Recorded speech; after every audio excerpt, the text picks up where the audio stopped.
as citizens to weigh in and also hold our government accountable and make sure that they are pursuing policies that line up with our best interests. And it's a unique opportunity that citizens around the world don't have, and I think it's important for us to recognize that it is a privilege and something that we should exercise and sort of honor those that fought for it for us. This year in 2016, the energy levels seem to be high, but in general, we know that sort of 30 and under is one of our lowest turnout demographic groups historically. So even in a highly energized year, you're going to see probably less than 50% of eligible young voters actually turning out. We really wanted to try to make it interactive and give people a chance to do something a little bit more than just registering. And I think people seem to have fun with making the posters, but we're really just trying a lot of different things. So a button you can take away is one thing, food is another, poster making is another, but we're really trying to get creative this semester and think about other ways to sort of draw students in and convince them that this is important and really worth their time. I think that Stockton makes a really good investment in political engagement activities, and we have the Political Engagement Project that's a committee of faculty, staff, and students who are continuously doing programming, especially during the election season.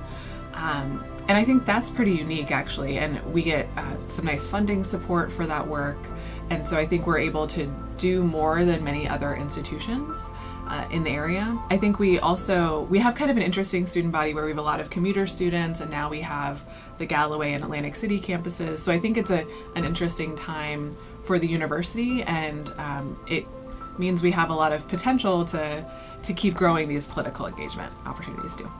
A lot of times with tabling, you run the risk of only the interested people coming over who are already following what's going on.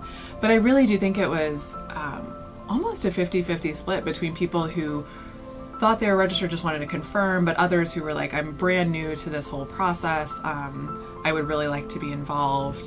Can you help me do that? And so I think it was a really good mix of those two. And I think in some ways, because of the space that we were in and we were taking up so much room in that F-wing, it was kind of hard to just keep walking by us. And I think that helped maybe lower the barriers for people who aren't particularly interested in this, but saw the opportunity there and walked over to us. I've been really glad to see so many people enthusiastic this fall, and that the registration process is great and helping students with that is great, but it's all about the follow through, right? The registration is step one and it's a good step to take, but we need to really focus on making sure you take the next step and actually going to vote.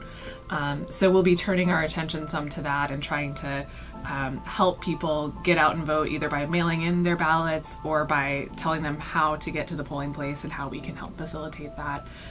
Because Stockton actually has very high voter registration campus-wide. So the stats from 2016 indicate that almost 80% of our students were registered in 2016, but only about half of our students actually voted. So there's a gap between those who are registered and those who are actually going to vote. And so we're really going to be focused on closing that gap and making sure that those registered are actually turning out too.